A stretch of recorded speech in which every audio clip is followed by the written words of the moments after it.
December 16th, 2016. I woke up from a nightmare, sweating yet chilled to the core. I knew. After months of defending the mastermind, I knew I was one of them. That afternoon, thousands of graphic images were found on multiple computers and media devices. I still think about that intuition daily. For years, Mr. Nassar convinced me that he was the only person who could help me recover from multiple serious injuries. To me, he was like a knight in shining armor. But alas, that shine blinded me from the abuse. He betrayed my trust, took advantage of my youth, and sexually abused me hundreds of times. For this, I believe that Mr. Nassar deserves the maximum sentence for which his actions deserve. As a nation, we need to take control. Sexual offenders need to know that they cannot continue with the crimes they are committing, and that no matter how long it takes for a survivor to come forward, their crimes will be exposed and their actions will be admonished. Sexual assault and harassment should not be a part of our culture. Master Nassar should never be allowed to look at, talk to, or touch another young person again. I was the innocent 9-year-old with a broken pelvis that was willing to trust and allow the doctor to do anything to help it feel better. I had no reason not to. He treated a few of my cousins. He was friends with my mom and aunts. He had pictures of Olympians and thank you notes from floor to ceiling in the MSU Sports Medicine office. I gazed at them during every appointment. I knew the story behind many of the portraits. He shared them with me.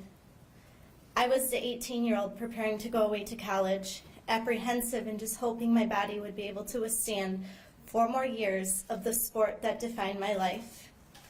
10 years of abuse and neglect. I don't like the word victim. Being a victim implies a desire for pity. I am a survivor, but more so I am me, and those 10 years are a part of my story. They have helped to define who I am today. Today I am more guarded than I was a year ago, but I am also wiser and more aware. Today it is my job to be an even better role model and mentor, and to be an advocate in saying that this does not define the sport of gymnastics or the medical profession. I have the honor of working with young girls every day. They listen to what I say, get notifications every time I post to Instagram, analyze what I do, pick up on my vocabulary and copy how I dress. It is my job to teach them to be humble and kind, strong-willed and determined, gritty and confident. It is my job to teach these girls that they can be the most powerful, amazing, and influential humans if they so choose, and to help them realize that they have a voice and they have the ability to stand up for what they believe in.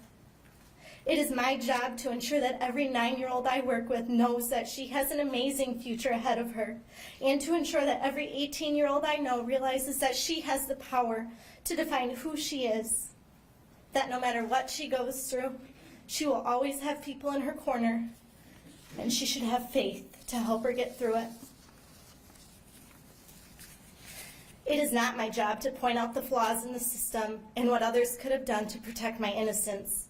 That truth will one day be exposed. But it is my job to make a difference and an impact on the world, and to help stop monster-like humans from abusing their power. I am working on forgiving you, Mr. Nassar. One day I will be able to, but I will never forget what you have done. I must ask you this. Are you remorseful for your actions and all of the lives that you have changed forever? Do you regret misusing your medical dominance? I could hear it in your voice that November day when you pled guilty. You are sorry for the pain that you have caused.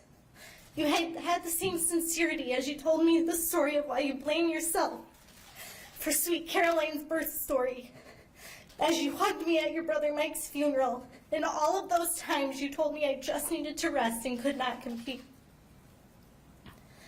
Saying that you did nothing for me would be a lie. You helped to heal me, my fragile bones that is. You shared your knowledge and gave me some invaluable advice. But you also abused your power and my trust in you, and that is not okay. My love for humanity is greater than the fear of the unknown. My voice is louder than my inner thoughts. My hope for change is more prevailing than my desire to ask, why me? Why was I the 9-year-old? This past year, I have had countless somber days and incredibly long, sleepless nights. I've clenched my jaw as I heard strangers wonder how he really did what he did, and turned the other way as I saw his face on the front page of the newspaper in the gas station. I have held back tears when friends asked how I was holding up. I've looked into my parents' hardened eyes, seeing their pain from now knowing that their only child was molested right in front of them in the same room.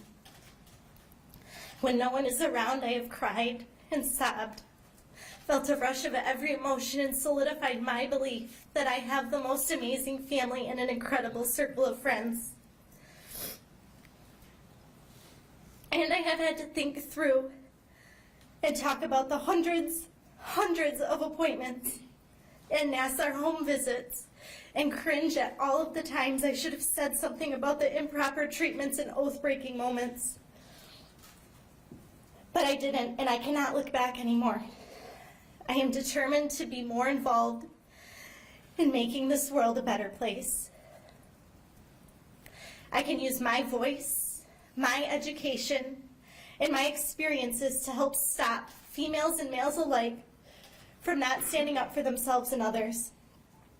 After all, darkness cannot drive out darkness. Only light can do that. Hate cannot drive out hate. Only love can do that. Thank you.